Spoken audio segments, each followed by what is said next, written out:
پھر سیدنا حسین آئے، ان کو اپنی چادر کے نیچے لے لیا، پھر سیدہ فاطمہ آئی، ان کو اپنی چادر کے نیچے لے لیا، پھر سیدنا علی آئے، ان کو بھی اپنی چادر کے نیچے، ان چاروں کو لیا، اور پانچویں خود، جس سے 5 تن پاک کا ہم کانسیپٹ لیتے ہیں، 5 اس چادر کے نیچے لیا۔ سیدہ عائشہ کو نہیں لیا، پوائنٹ ٹو بی نوٹڈ، وہ راوی ہیں، وہ دیکھ نہیں یہ منظر، اور اما عائشہ دیکھ لیں کتنی منصف مزاج تھی، انہوں نے یہ روایت بیان کر دی، ورنہ کسی درجے میں اپنے بارے میں بھی سوچ سکتی تھی کہ مجھے نہیں لیا گیا، لوگ کل کو سوال کریں گے کہ آپ کو کیوں نہیں لیا گیا، آپ اہل بیت نہیں تھی، یقیناً تھی، لیکن یہ والا معاملہ جو ہے وہ ایکسٹرا آرڈنری ہے، اسپیشل پروٹوکول ہے۔ چادر کے نیچے لیا، پھر آپ صلی اللہ علیہ وسلم نے سورۃ الاحزاب کی آیت نمبر 33 پڑھی،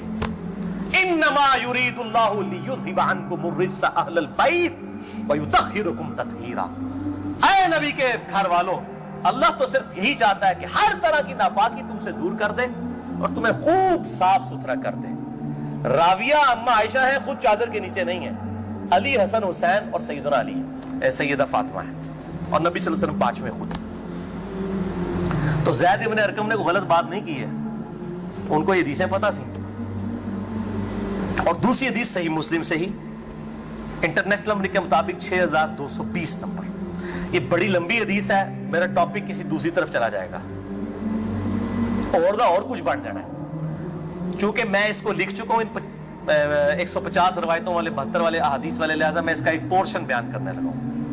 باقی جسے شوق ہو تو وہ پڑھ لے، اس کے اندر میں نے لکھا ہے اس کا پورا طریقہ، ورنہ معاملہ کہیں سے اور ہی نکل جانا ہے، پھر سب و شتم والا ایشو ڈسکس ہو جانا ہے، حضرت معاویہ کے دور میں جو سیدنا علی کے پر لعنت ہوتی تھی، وہ والا ٹاپک اس میں ڈسکس ہو جانا ہے، اس لیے میں اس حدیث کا آخری جز بیان کر رہا ہوں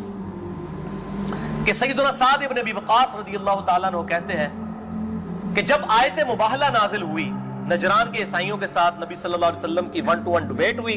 اینڈ پہ ہوا کہ ٹھیک ہے مباہلہ کرتے ہیں، کون حق ہے کون باطل ہے۔ سورہ ال عمران آیت نمبر 61 نازل ہوئی، فَقُلْ تَعْالَوْا نَدْعُوا أَبْنَاءَنَا وَأَبْنَاءَكُمْ وَأَنفُسَنَا وَأَنفُسَكُمْ وَنِسَاءَنَا وَنِسَاءَكُمْ وَأَنفُسَنَا وَأَنفُسَكُمْ، کہ نبی صلی اللہ علیہ وسلم کو کہا گیا کہ ان کو کہو اپنے بیٹوں کو لے آؤ، ہم بھی اپنے بیٹوں کو لے آتے ہیں، تم بھی اپنی عورتوں کو لے آؤ، ہم بھی اپنی عورتوں کو لے آتے ہیں، تم خود بھی آ جاؤ، ہم خود بھی آ جاتے ہیں، پھر اللہ کے حضور اوپن میدان میں دعا کرتے ہیں، جھوٹے پہ اللہ کی لعنت، اس کو مباہلہ کہتے ہیں، لیکن نہیں آئے۔ سعد ابن ابی وقاص کہتے ہیں کہ نبی صلی اللہ علیہ وسلم، قرآن میں کیا حکم آیا تھا؟ اپنے بیٹوں کو لے کر آؤ، تو کس کو لے کے آئے؟ سیدنا حسن، سیدنا حسین، سیدنا علی، اور ساتھ کیا تھا؟ اپنی عورتوں کو لے کر آؤ۔ نبی صلی اللہ علیہ وسلم کی عورت کون تھی؟ سیدہ عائشہ، سیدہ حفصہ، باقی امہات المومنین، لیکن ان کو نہیں لائے، سیدہ فاطمہ کو لے کر آئے، پوائنٹ ٹو بی نوٹڈ، نازبیوں کے لیے پھکی۔ اگر آپ کو کہے اپنے گھر کی عورتوں کو لے آؤ تو سب سے پہلے بیوی لائی جاتی ہے، آیت مباہلہ میں بیوی نہیں آئی، سیدہ فاطمہ آئی ہے۔ اگلی گلا آپ سمجھ جاؤ بھائی زید ابن ارقم نے کیوں کہا،